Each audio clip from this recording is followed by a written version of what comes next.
Good evening and welcome to State of Business on Art Television. I'm Tamiru Nimsal. Let's have a look at the headlines. Sri Lanka's official reserves rise close to $500 million. Central Bank announces. Parliament votes to delay banks from auctioning collateral of bad loans. News in detail. Sri Lanka's gross official reserves rose by $478 million in April 2024 to $5,438 million. Central Bank announced at a media briefing held on this Tuesday. CBSL data also showed that the rupee sharply appreciated in March and early April, leading to importer bill delays and heavy reserve collections.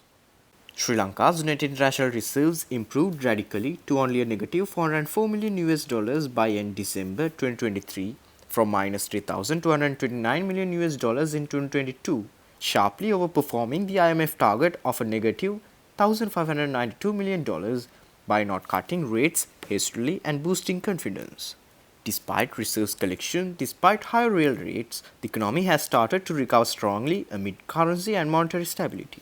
However, the central bank is steadily settling other loans, including to the IMF and India, which is improving the net foreign assets position of the monetary authority and net international reserve position overall. Though China has given a swap, the People's Bank of China put a rule saying it cannot be used if reserves fell below 3 months of imports, protecting Sri Lanka from further losses and effective refinancing of private sector imports at the expense of negative reserves of the monetary authority and exposing the agency to forex losses. අපේ දල සංචිත ප්‍රමාණය අප්‍රේල් මාස අන්තිම වෙනකොට බිලියන 5438 දක්වා වැඩිලා තිනවා. Bill 5.4 billion. ගිය මාසේ අන්තිමට අපි වාර්තා කර විදියට 4960යි තිබුණේ. 4.96 බිලියන් කියන එක 5.438 බිලියන් කියන දක්වා මිලියන 400කට වඩා වැඩි ප්‍රමාණයකින් අප්‍රේල් මාස අන්තිම වෙනකොට වැඩිලා තිනවා. ඒ සංඛ්‍යා බැලුවොත් අවසානයේ බිලියන 5.4ක් තිබිලා තියෙන ජනවාරි 2021 වර්ෂයේ තමයි ඒ ප්‍රමාණය තිබෙන්නේ. ඒත් වශයෙන් මෙතෙන්දී අපි කියන්න ඕන අර මිලියන 1400ක් චීන ස්ටොප් එකට ඇතුළු තමයි මේ අංකය තියෙන්නේ. Central Bank Governor Nandalal Veerasinghe also adds that Sri Lanka's rupee is not seen to be volatile in the future based on data available at the moment. The central bank has also allowed the rupee to appreciate to around 300 to the US dollar so far from 370 in March 2022 after ending a surrender rule where banks were compelled to sell dollars to it for new money. Central Bank Governor Dr. Nandalal Veerasinghe said that he does not foresee the exchange rate will move up and down a lot, considering the foreign incomes and payments due in the future. He asserts that even if there is volatility, central bank's policy is to allow the market to work, and if the CBSL notices any too much volatility, a kind of intervention would be done. He also added that the central bank now had $5.4 billion to intervene, but the central bank allows the market to determine the rates based on requirements. Governor Veerasinghe assured that he does not think there will be huge volatility based on the data that is available at the moment. Sri Lanka is expecting to conclude debt restructuring, which will also lead to resumption of new aid. He said the restructuring procedure leads to grace periods and lower coupons, and which will have to be serviced. Last year, Sri Lanka had repaid $2.5 billion of debt to parties, including multilateral lenders, he said. The central bank has also sold down its treasury bills against the rupee injected by dollar purchases, triggering balance of payments surplus amid muted private credit, profits in state enterprise and better budget deficits.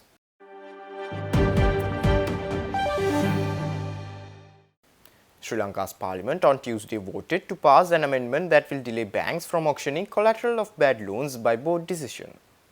The changes to the Recovery of Loans by Banks Special Provisions Amendment Bill seeks to delay so-called parrot execution till December 2024. The country has seen banks auctioning assets after currency crisis badly affected almost all the businesses, and the opposition was trying to stop the passing of such a law.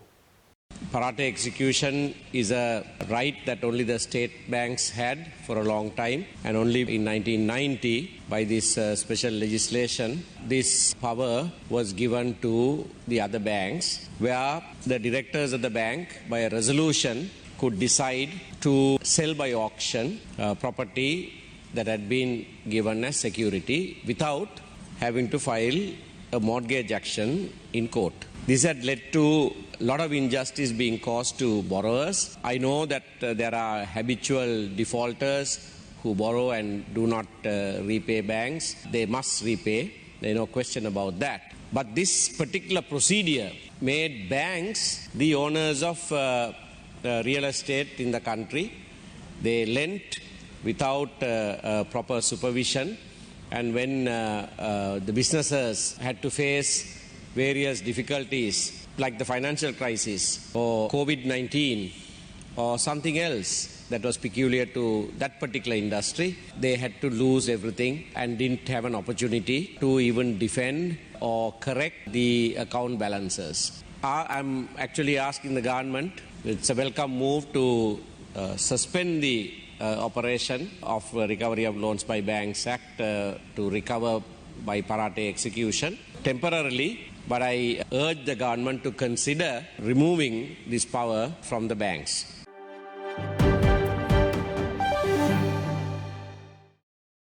Stay tuned. We will return after the short commercial break.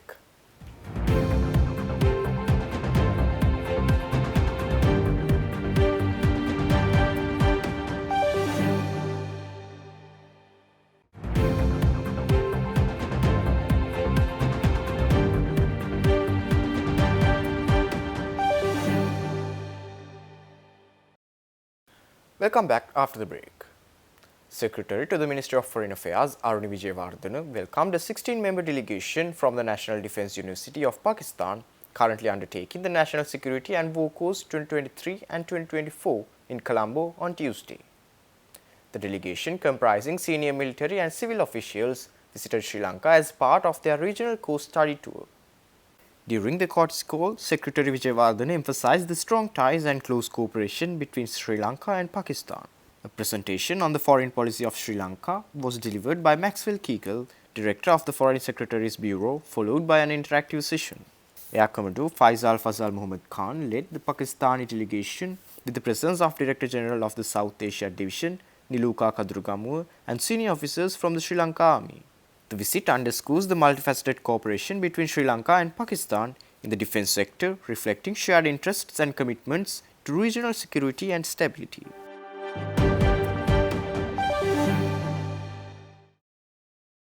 The government embarked on a pilot project in the Anuradhapura district with an investment of $100 million, aiming to drive sustainable agriculture through innovative technology and practices.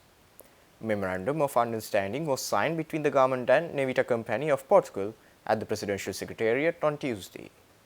The agreement, signed by Ruwan Vijayawardena, representing Sri Lanka's Climate Change Secretariat, and Carlos Gomes, representing Nativa, capital of Portugal. The project, targeting 15,000 farming families in the Anuradhapura district, will focus on cultivating crops such as chilies, watermelons and tomatoes. Additionally, Nativa Capital will facilitate market procurement related to these crops, addressing long-standing market access challenges faced by farmers. Upon the government plans to extend modern agricultural technologies to other districts, forcing a transformation in the export economy and an enhancement in the quality of life for farmers.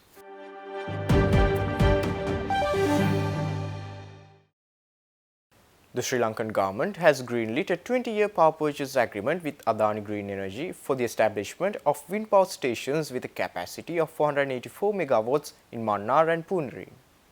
This development follows the Cabinet's earlier decision on March 2022 to enter into a memorandum of understanding with Adani Green Energy Limited of India. It was proposed by Power and Energy Minister Kanchana Wijesekara, received approval during a recent cabinet meeting. The electricity generated by the project will be priced at $8.26 per kilowatt, with payments to be made in Sri Lankan rupees based on prevailing foreign exchange rates over the 20-year period. Minister Wijesekara highlighted that the cost of energy will be ₹24.78 per kilowatt hour, lower than the current average cost, which stands at ₹39.02 per kilowatt hour. To assess the project proposal submitted by Adani Green Energy Limited, a negotiation committee was appointed by the Cabinet of Ministers.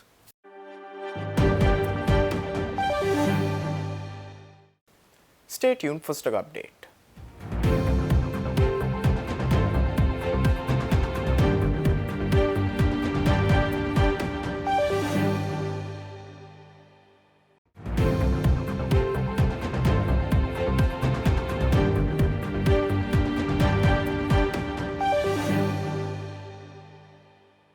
Trading at Clump Stock Exchange ended on positive notes today. The All Share Price Index gained 43.33 points to close at 12,396.90, and the S&P SL20 gained 32.40 points to close at 3,672.78. The turnover was 2.7 billion rupees and over 140 million shares were traded. Up next are forex rates.